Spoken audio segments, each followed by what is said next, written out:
Kalau jenengan nanti meninggalkan harta yang berlimpah kepada anak-anak panjenengan, sementara jenengan tidak mewariskan ilmu dan iman pada mereka, Anda sudah menyiapkan bencana besar bagi mereka.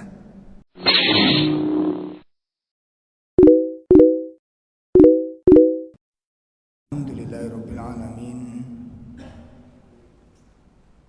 Wassalatu wassalam alal anbiya wal mursalin wa ala alihi wa ashabihi wa man tabi'ahum bi ihsanin ila yaumiddin. Asyhadu an la ilaha illallah wahdahu la syarika lah wa asyhadu anna Muhammadan abduhu wa rasuluh.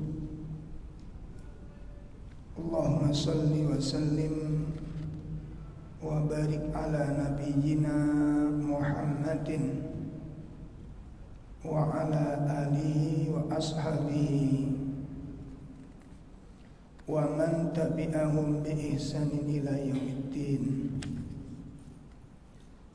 Ya ayyuhalladzina amanu taqullaha haqqa tuqatih wa la tamutunna illa wa antum muslimun, amma ba'd.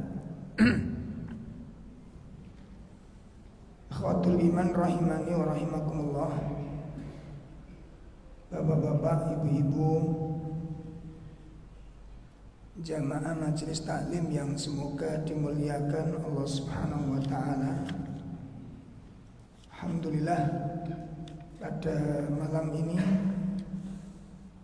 kita bisa hadir di dalam majelis taklim. Mudah-mudahan Allah memberikan tambahan ilmu yang bermanfaat kepada kita semua, dan semoga Allah tambahkan keimanan serta ketakwaan ke dalam hati kita semua. Dan yang paling penting dari itu semua adalah semoga Allah menjadikan kita orang-orang yang istiqomah. Bapak Ibu sekalian yang berbahagia, melanjutkan pembahasan tafsir surat Al-Baqarah ayat 2, menjelaskan tentang sifat orang-orang yang bertakwa yang ketiga, yaitu wa mimma razaqnahum yunfiqun. Sifat orang bertakwa yang ketiga adalah orang-orang yang menginfakkan dari sebagian apa yang telah Allah rezekikan kepada mereka. Ya, jadi sifat orang yang bertakwa yang ketiga adalah apa? Orang yang menginfakkan sebagian dari harta yang telah Allah berikan kepada mereka. Artinya bahwa orang-orang yang bertakwa itu bukan tipe-tipe orang yang bakhil. Ya, jadi orang yang bertakwa itu bukan orang yang memiliki sifat bakhil. Dan ini ditegaskan oleh Allah Ta'ala di dalam ayat yang lain. Terdapat di dalam surat Al-Imran ayat 134. Ketika Allah menyebutkan orang-orang yang beriman, sifat orang beriman adalah walladzina idza fa'alu fahishatan, gimana? Alladzina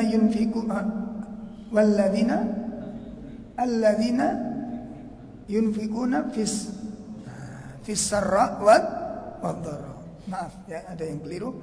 Jadi pada surat Al-Imran ayat 134 yaitu walladzina yunfikuna fis-sarra wad-dharra. Ya. Ketika ayat ini menjelaskan tentang sifat orang yang bertakwa, yaitu orang-orang yang selalu menginfakkan hartanya. Fis-sarra wad-dharra. Fis-sarra artinya ketika dalam keadaan lapang, wad-dharra maupun dalam keadaan sempit. Ya. Lah pengertian as-sarra wad-dharra ini luas pengertiannya. Yang pertama, fis-sarra ini bisa bermakna lapang rezekinya. Ya, yang dimaksud sarra itu apa?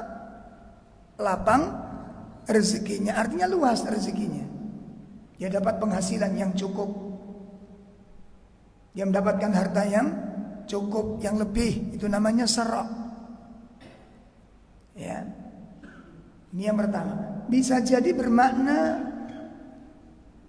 as-sarra di sini adalah badannya sehat. Dalam keadaan badannya sehat.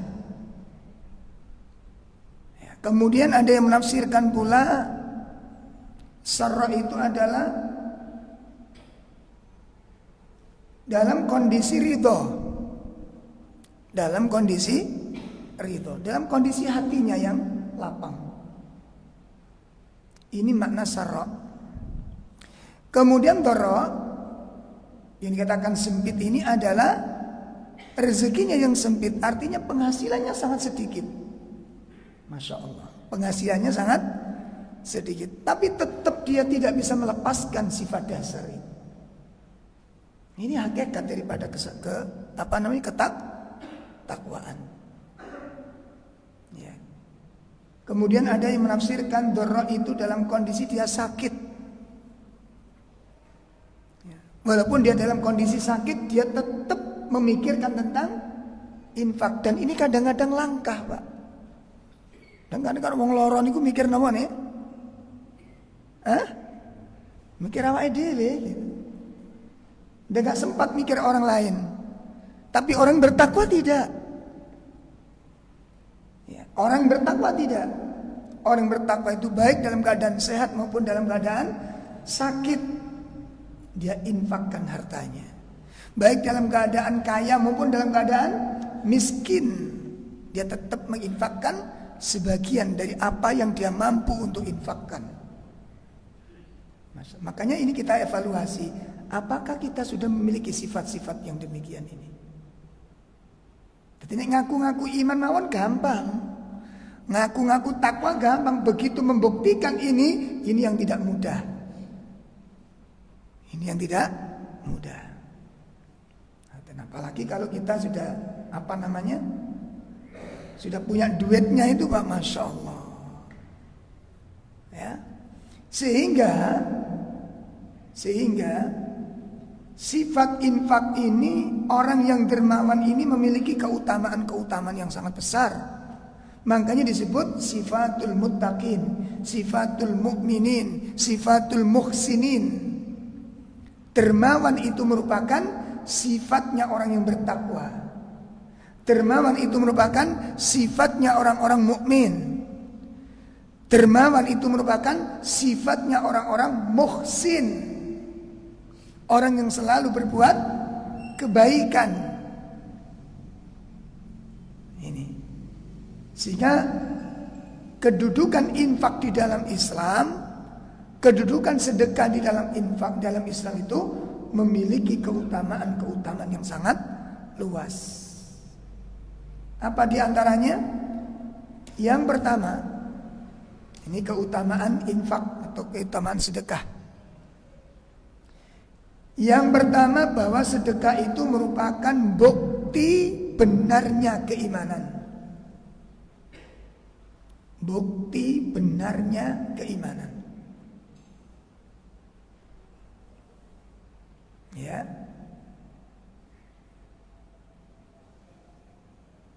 Hal ini sebagaimana disebutkan Allah Ta'ala di dalam surat Al-Anfal, surat yang ke-8, pada ayat yang ketiga dan yang keempat.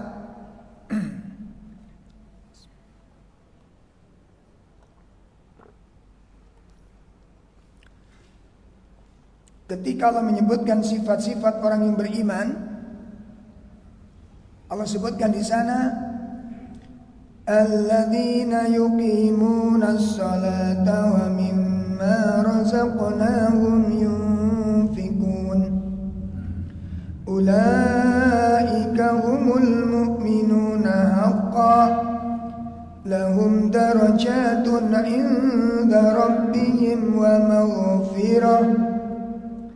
maghfiratun wa rizqun karim. Ya. Yaitu orang-orang yang melaksanakan sholat dan yang menginfakkan sebagian dari rezeki yang kami berikan kepada mereka. Ya. Mereka itulah orang-orang yang benar-benar beriman. Mereka akan memperoleh derajat tinggi di sisi Rabb-nya dan ampunan serta rezeki nikmat yang mulia. Insyaallah. Jadi ketika Allah menjelaskan tentang sifatul mukminin yang disebutkan pada ayat yang ketiga, alladzina yuqimunas shalah wa mimma razaqnahum yunfikun, setelah itu disusul kekuatannya ayat itu, ulaika humul mu'minuna haqqan.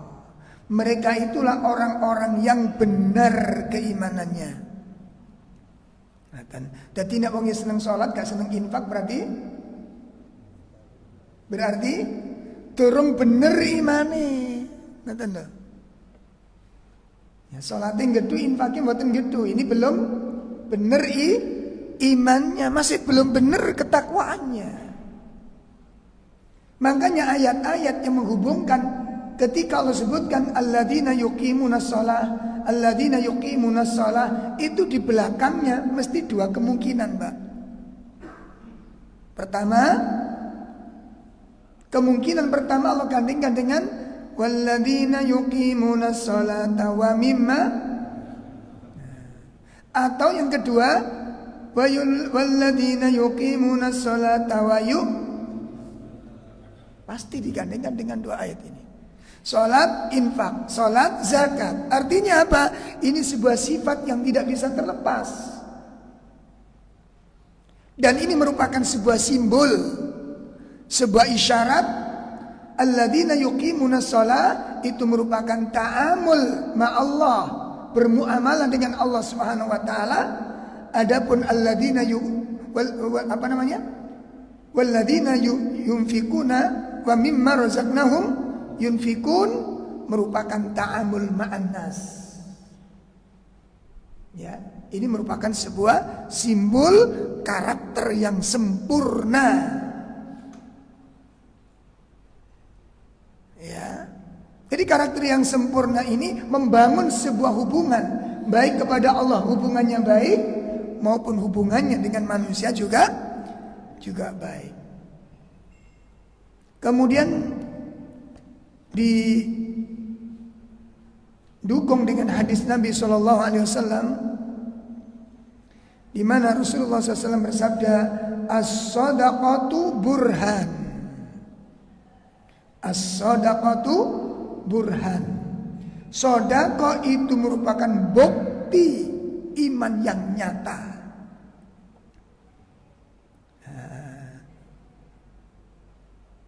Jadi sedekah itu merupakan apa? Bukti dari iman yang nyata. Hadis diriwayatkan oleh Imam Muslim. Ini yang pertama, keistimewaan infak dan sedekah. Yang kedua, bahwa orang yang mencintai infak, mencintai sedekah, itu selamat dari sifat kemunafikan. Allah selamatkan dia dari sifat kemunafikan. Kenapa? Sebab salah satu ciri orang munafik itu berat untuk melakukan infak. Pas perhatikan. Dadi sing jenenge munafik niku Pak, bukan cuma telu nih kok. Nek ngomong bojo, nek janji sulaya, nek dipercaya khianat. Bukan cuma 3 niki. Sampeyan kali kula eman infak itu ciri daripada munafik. Insyaallah. Ayo dievaluasi awake dhewe mangkane. Saged dipahami? Dadi nek kula mbak kate infak niku abot, kate bantu orang berat. Ya, untuk kebaikan-kebaikan sulit. Maka itu merupakan bagian dari tanda-tanda kemunafikan. Sebagaimana yang dijelaskan oleh Allah Subhanahu wa taala. Ya, di dalam surat At-Taubah di dalam surat At-Taubah pada ayat 54. Pada ayat 54.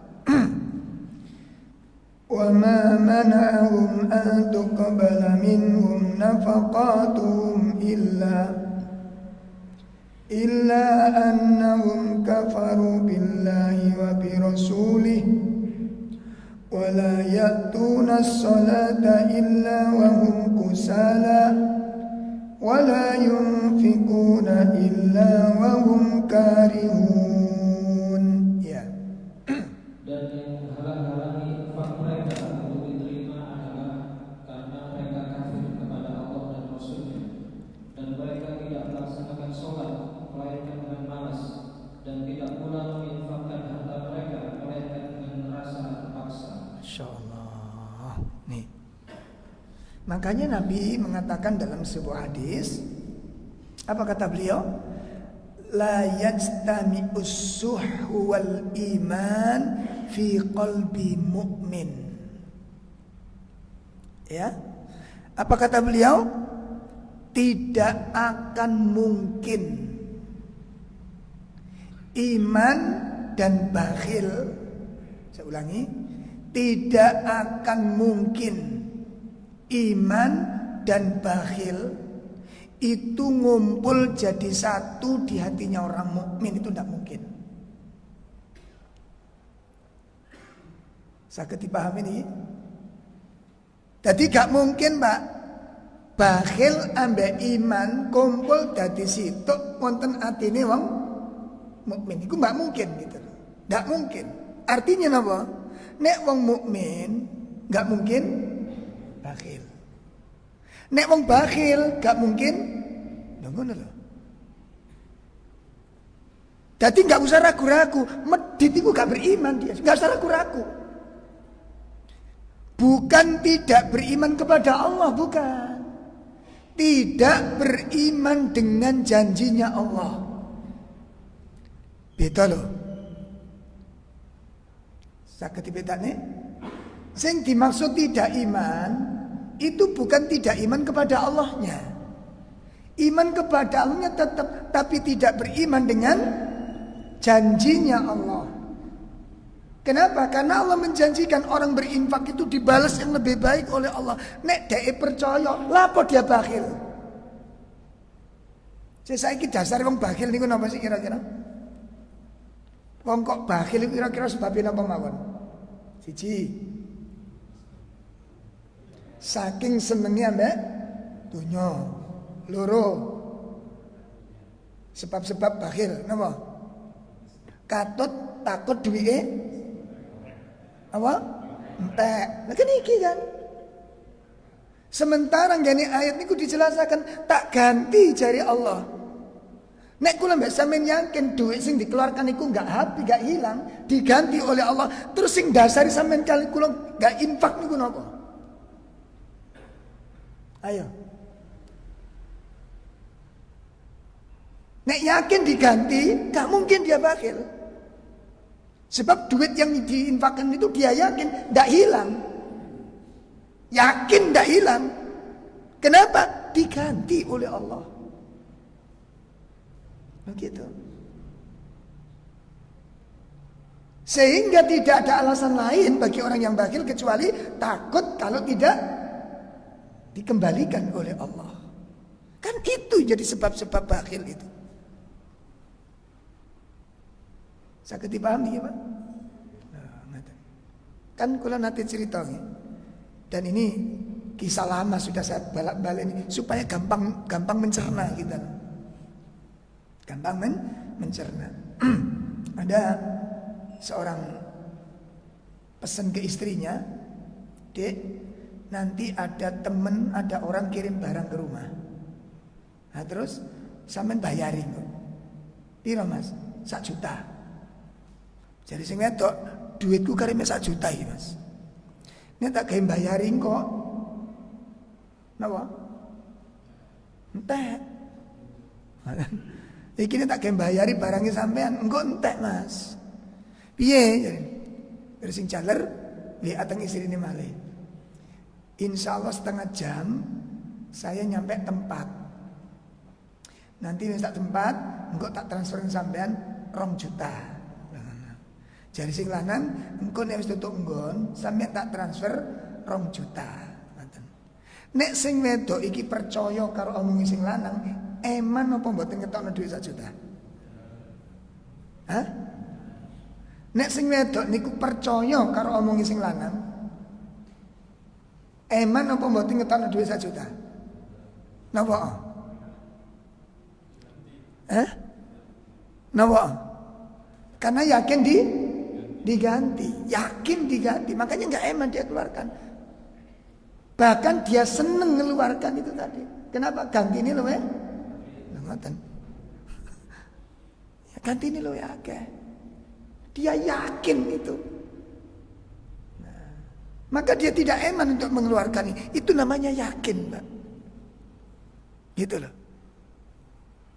Sakit dipahami nih? Oh, jadi iman dengan kebakhilan tidak mungkin jadi satu, berkumpul jadi satu di hatinya orang. Jadi nek kula mbek sampean sik eman-emanan, kate ngetono eman-emanan, kate ngetono ketok-ketoken, kate eman ngetokno abot-aboten, sudah bukti Anda, saya itu belum percaya dengan janjinya Allah Ta'ala. Nek percaya gak mungkin, apa sing gari kula mbek sampean nahan duit itu? Apa? Ini yang kedua, keistimewaan dari apa? Infak dan sedekah. Bahwa dengan gemar sedekah dan mencintai sedekah, orang selamat dari penyakit kemunafikan. Yang ketiga, sedekah itu bisa menghapus kesalahan dan dosa. Sedekah itu bisa menghapus kesalahan dan dosa. Makanya senang orang. Melalui sedekah yang dia keluarkan, dia ingin dosa-dosanya diampuni oleh Allah Ta'ala. Melalui infak yang dikeluarkan, dia ingin aib-aibnya ditutup oleh Allah Subhanahu Wa Ta'ala. Hal ini sebagaimana disebutkan oleh Allah Tabaraka wa Ta'ala di dalam surat Al-Baqarah ayat 271. Ya, wonten gini Al-Baqarah ayat 271. Allah Ta'ala mengatakan in tubdus shadaqat fa ni'mahi wa in tukfuha wa tu'tuhal fuqara fa huwa khairul lakum wa yukaffir ankum min sayyi'atikum wallahu bima ta'maluna khabir. 6. Jika kamu menampakkan sedekah-sedekahmu, maka itu baik. Dan jika kamu menyembunyikannya dan memberikannya kepada orang-orang fakir, maka itu lebih baik bagimu. Dan Allah akan menghapus sebagian kesalahan-kesalahan, dan Allah Maha Teliti atas apa yang kamu kerjakan. Insyaallah. Ayat ini memberikan beberapa pelajaran. Surat Al-Baqarah ayat 271 memberikan beberapa pelajaran. Pelajaran pertama, bahwa sedekah itu boleh disembunyikan dan boleh ditampakkan secara hukum. Jadi sedekah niku diketokno niku boleh, disembunyikan juga boleh. Ini pelajaran pertama. Pelajaran yang kedua, ya, menyembunyikan infak, menyembunyikan sedekah itu hukumnya lebih utama. Paham ya? Dadi ngene ditakoni, oleh tasodako niku diketokno. Contoh jenenge ditulis, jenenge diumumno. Nek nu ditakoni hukume, maka jawabnya apa? Boleh. Paham ya? Tapi ini ditakoni luwe apik endi? Nah, iki beda maneh. Luwe apik endi sedekah niku disingitne karo diketokne. Nek takoni niku luwe apik endi, maka luwe apik disingitne. Sing penting gak usah grundel ngono lho, Pak. Enggak sampean kali kula njuk disingitno tapi gak ditulis grundel sampean. Saged dipahami niki? Jadi berarti hukum dan keutamaan itu beda. Hukum dengan keutamaan itu beda. Ini pelajaran yang bisa kita ambil yang kedua. Yang ketiga, bahwa salah satu faidah dari infak dan sedekah itu adalah bisa menghapus dosa-dosa. Ya, menghapus dosa-dosa. Ini pelajaran yang bisa kita petik. Kemudian dikuatkan oleh hadis Nabi SAW, di mana beliau Nabi SAW bersabda, as-sadaqatu tudfi'ul khati'ah. Sedekah itu dapat menghapus kesalahan. Sedekah itu bisa menghapus kesalahan. Kama yudfi'ul ma'an-nar. Sebagaimana air dapat memadamkan api. Dan makanya kula ambil sampean salah satu di antara bukti panjenengan kali kula niku kepingin dandani awak sing tenan, kepingin nebus dosa-dosa yang dulu, perbanyak infaknya. Ya, perbanyak infaknya. Itu keutamaan yang ketiga. Yang keempat,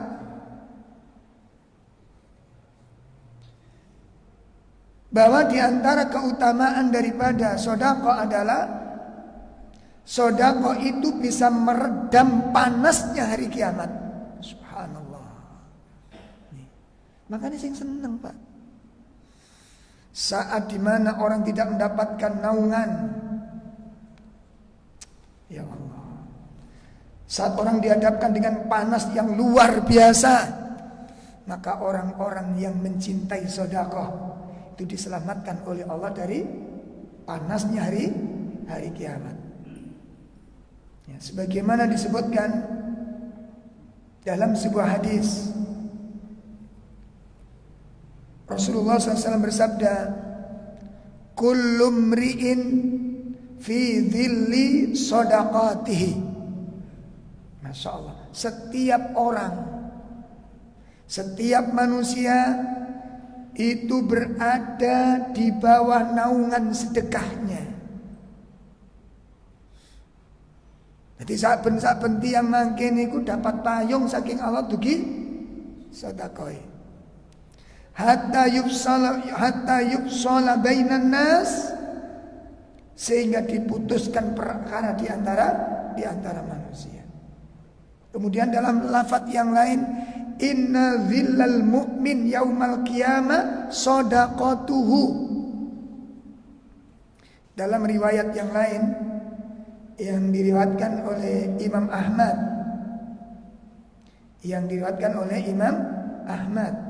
Nabi menyatakan inna zillal mu'min, sesungguhnya naungan seorang mukmin yaumal kiamati, pada hari kiamat itu adalah sedekah, sedekahnya itu naungannya.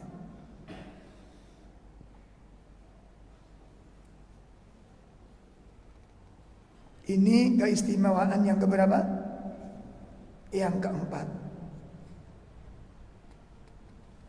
Kemudian yang kelima,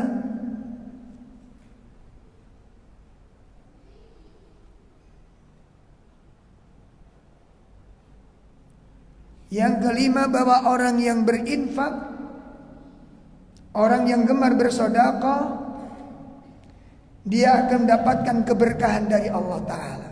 diberkahi Allah. Artinya apa? Dilipat gandakan kebaikan-kebaikan yang Allah berikan kepada mereka. Makanya kalau ceritanya Pak, wong gemar sedekah jatuh melarat itu nggak mungkin terjadi. Nggak mungkin terjadi. Tapi nek kula mbek sampean bakhil, medit, itu kemungkinan jatuh miskin dan menderita itu sangat mungkin. Engko ono edalane. Ya. Jadi jangan dikira kula mbek sampean dengan harta yang banyak, kemudian nanti kita bisa hidup tenang di akhir-akhir hidup di masa tuanya. Jangan dikira begitu. Jangan dikira demikian. Ya, makanya kula ngimutaken dhateng panjenengan ya, yang hari ini rumangsa. Ya. Yang hari ini rumangsa merasa punya harta yang banyak, jangan eman-eman untuk dikeluarkan. Nek jenengan simpen, tian kok gaya anak jenengan tuh durung mesti memperhatikan jenengan di masa tua itu. Itu satu. Sampai menting-menting no anak, jenengan ngepeng-ngepeng no anak jenengan nanti belum tentu menting no jenengan masa tua itu. Saya dipahami? Itu yang pertama. Itu yang pertama. Yang kedua, kalau jenengan nanti meninggalkan harta yang berlimpah kepada anak-anak panjenengan, sementara jenengan tidak mewariskan ilmu dan iman pada mereka, Anda sudah menyiapkan bencana besar bagi mereka. Saya dipahami ya Pak? Anda mempersiapkan apa? Bencana besar kepada anak-anak jenengan. Kenapa? Terjadi pertengkaran yang hebat nanti. Kalau jenengan masih hidup mereka rukun, itu biasa. Jenengan masih hidup mereka damai, itu biasa. Tapi jenengan ketika sudah meninggal, fakta di lapangan itu menjadi pelajaran bagi kita Pak. Ngoten loh. Ini bukan pengertiannya harta itu diinfakkan semua terus anaknya nggak dipakai, mboten begitu. Tapi ojo di eman-eman kemudian gara-gara eman itu kemudian Anda bakhil, lalu Anda pentingkan ini untuk anak saya supaya nanti bisa, supaya anak nggak berkah. Nggak berkah itu.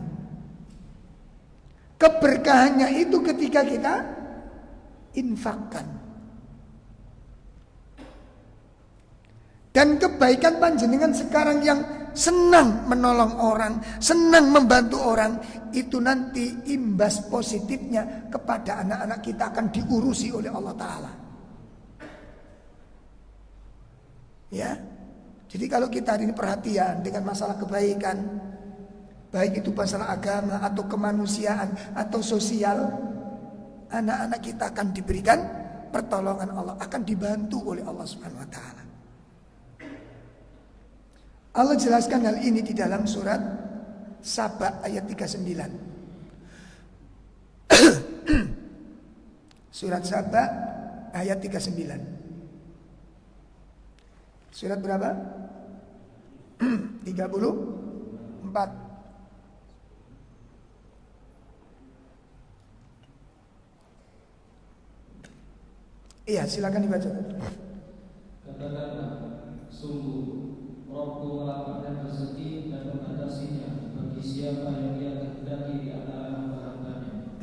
Dan apa saja yang kamu infakkan, Allah akan menggantinya, dan Dialah pemberi rezeki yang terbaik. Insyaallah. Allah katakan, "Wa ma anfaqtum min syai'in fahuwa yukhlifuh." Ya. Apa saja yang engkau infakkan, ya, apa saja yang menginfakkan ilmu, Allah pasti akan menggantinya yang lebih baik. Makanya orang yang yakin dengan ayat ini tidak akan eman itu Pak. Ini yang saya maksudkan tadi. Percaya, yakin dengan janjinya.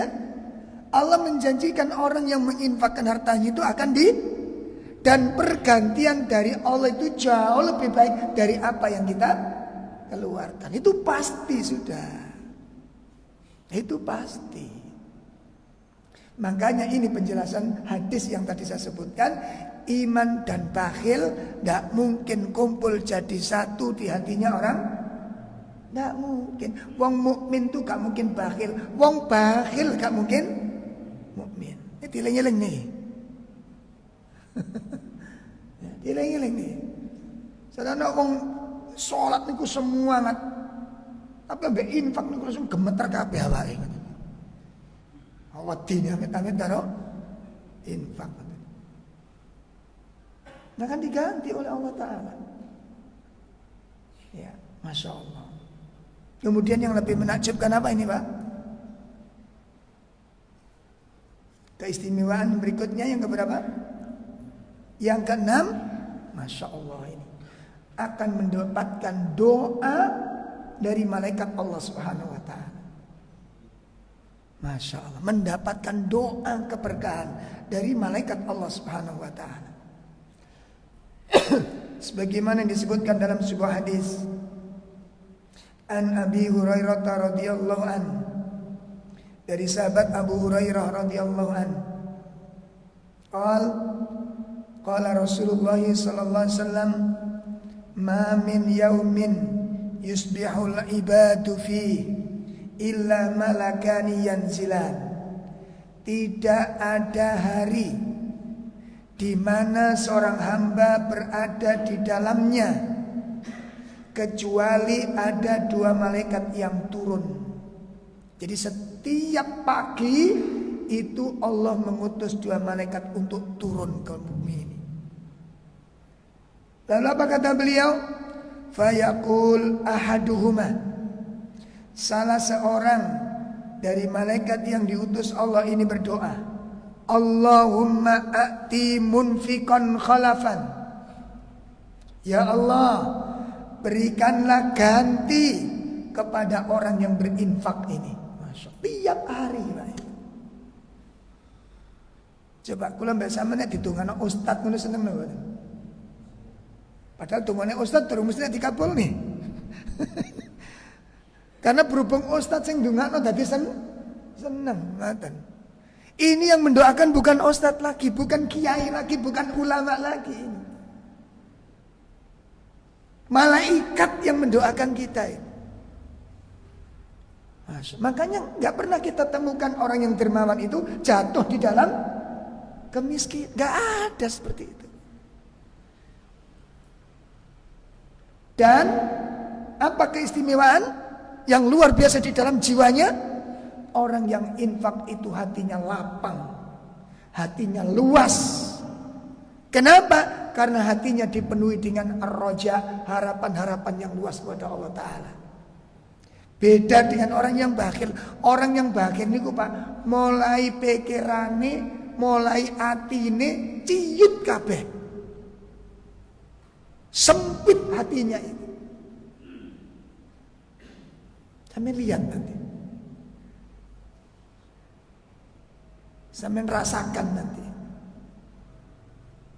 Masya Allah. Kesempitan hati itu merupakan siksaan hidup.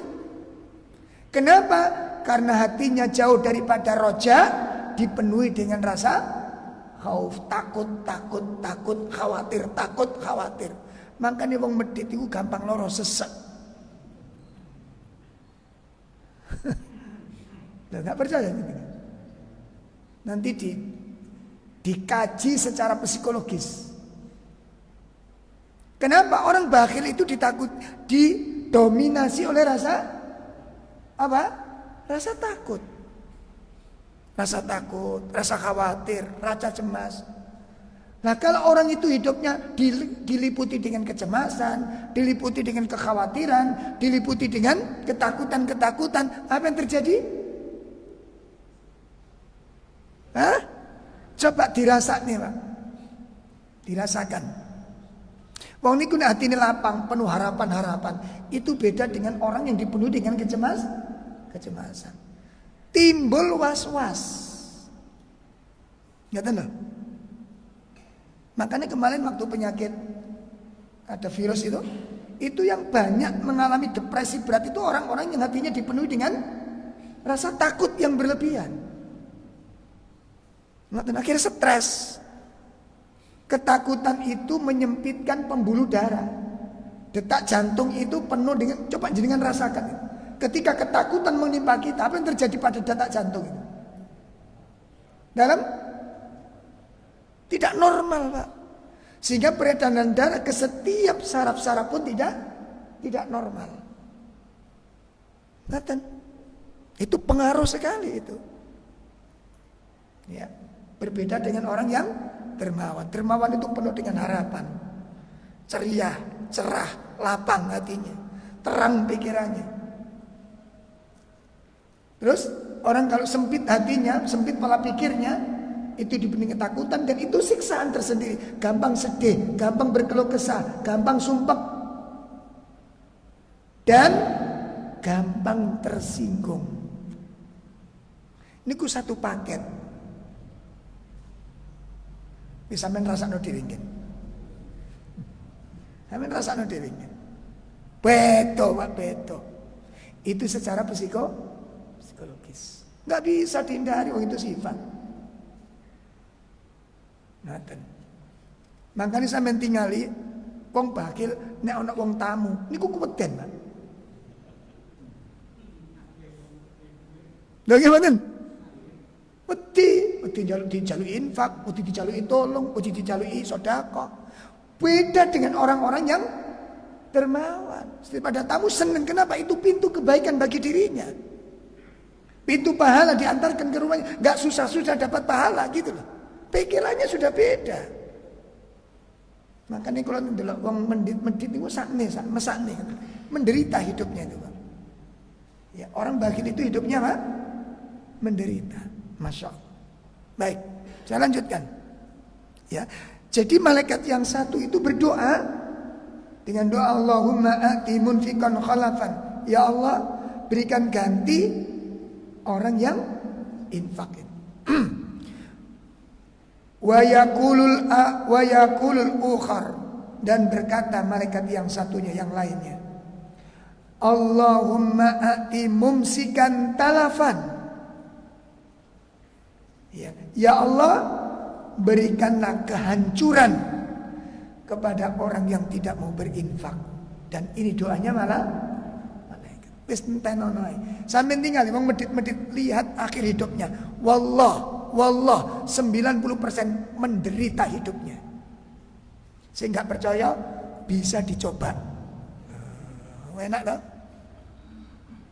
Medito sampean. Kita tunggu berita akhirnya nanti. Pasti menderita sudah.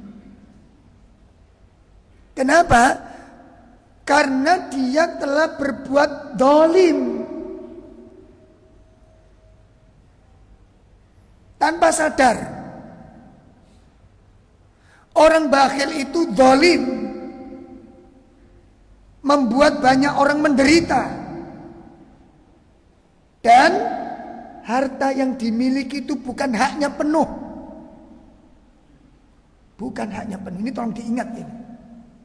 Bukan hak kita penuh, tidak. Ya, bukan hak kita penuh.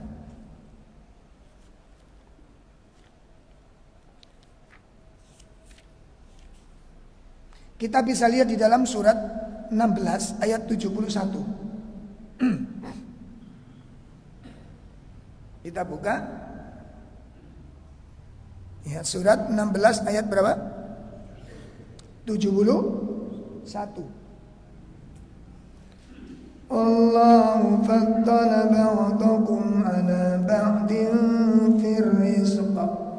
فَمَا الَّذِينَ فُضِّلُوا بِرَادِّ رِزْقِهِمْ عَلَى مَا مَلَكَتْ أَيْمَانُهُمْ فَهُمْ فِيهِ سَوَاءٌ أَفَبِنِعْمَةِ اللَّهِ يَجْحَدُونَ. Dan Allah melebihkan sebagian kamu atas sebagian yang lain dalam hal rezeki. Tetapi orang yang melebihkan rezekinya itu tidak mau memberikan rezekinya kepada para hamba sahayanya yang mereka miliki, sehingga mereka sama-sama merasakan rezeki itu. Mengapa mereka mengingkari nikmat Allah? Insyaallah. Jadi ternyata kalau kita diberikan rezeki oleh Allah dengan kecukupan yang lebih, itu sebenarnya Allah titipkan haknya orang fakir itu kepada kita. Itu loh. Jadi Allah berikan harta berlimpah kepada kita itu supaya syariat itu bisa jalan. Saged dipaham nih?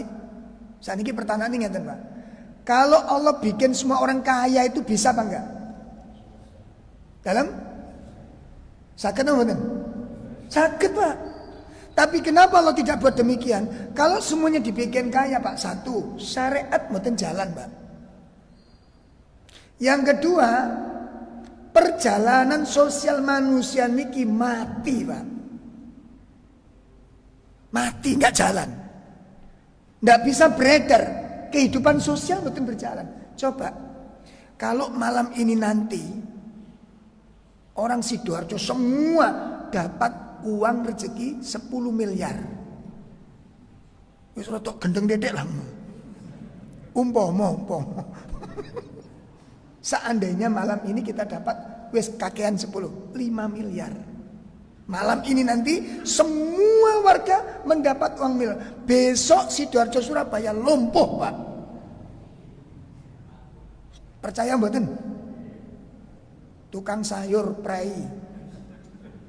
Ada 5 miliar. Dodol air prai.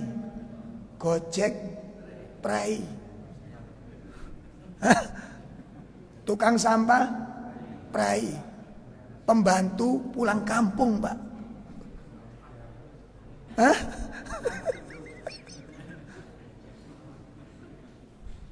Prai, Pak. Lumpuh Sidoarjo. Saged dipahami ini?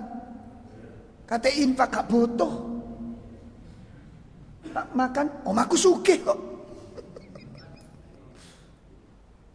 Inilah keadilan Allah Subhanahu wa taala.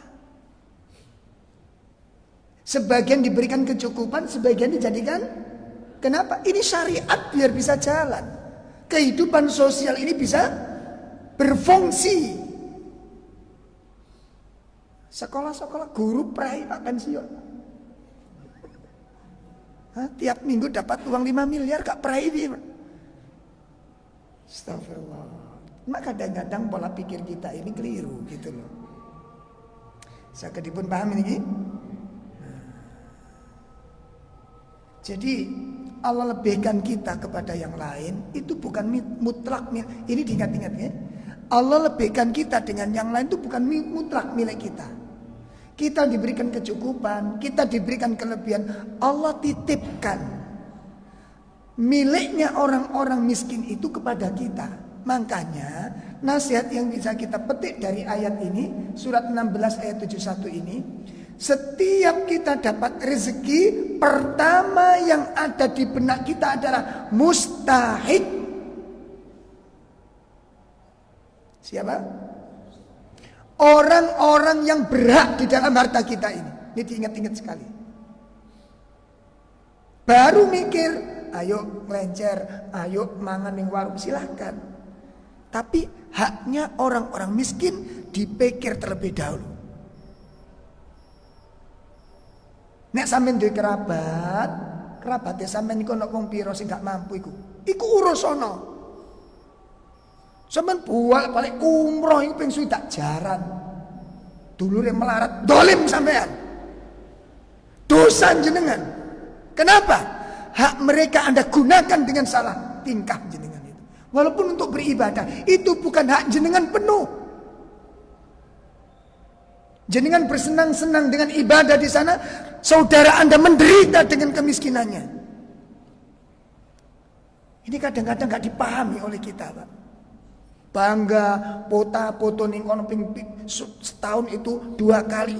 Gak masalah, tapi haknya orang-orang miskin ini kenapa? Kita berkecukupan itu tidak mutlak milik kita. Ini tolong dicamkan baik-baik. Ada data dari istri kita, saudara-saudaranya istri kita itu ada berapa orang yang gak mampu diurusi. Gak mikir wetenge dhewe. Ngapunten iki bahasa rodok ngamuk ngeten iki. Gemes kadang-kadang itu, Pak. Bangga beli makan di sana, restoran sana. Nggak ngelarang. Tapi haknya orang-orang miskin di antara kerabat jenengan itu diurus apa enggak? Ada paman-paman yang menderita, ada bibi-bibi yang berhutang, urus sono.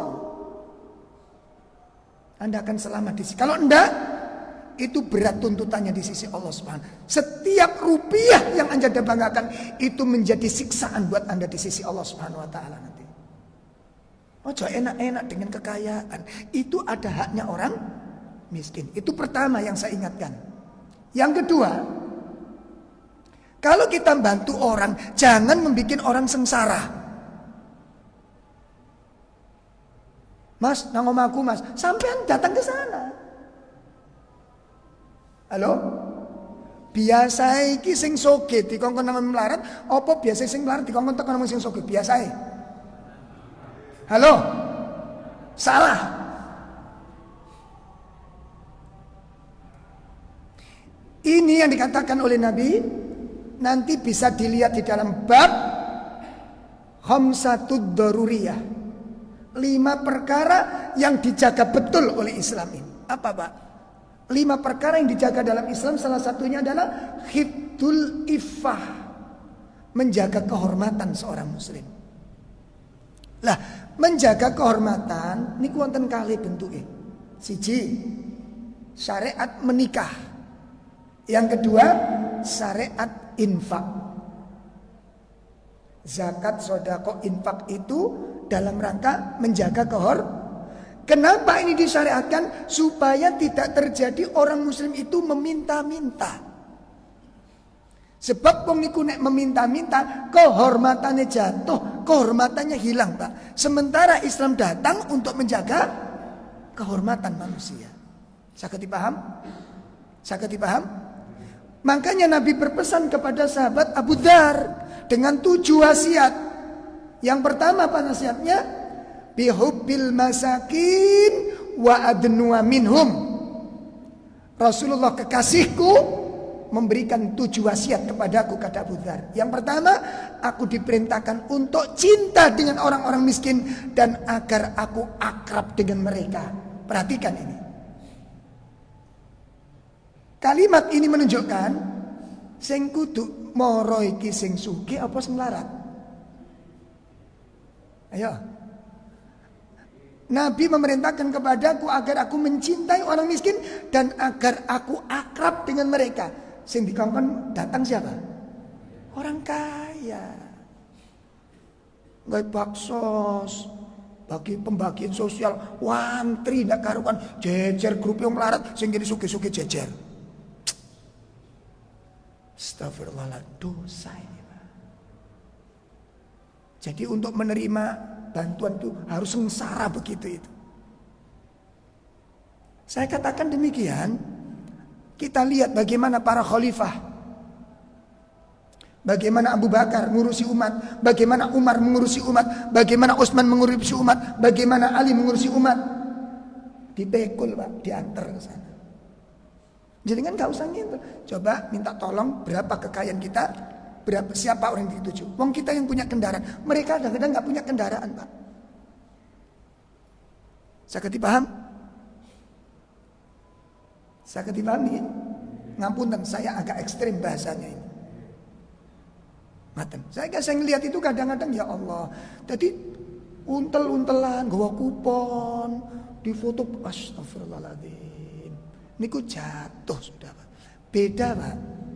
Kalau orang kaya datang ke rumah miskin, sama sekali kehormatannya tidak berkurang, justru bertambah nilai kemuliaannya.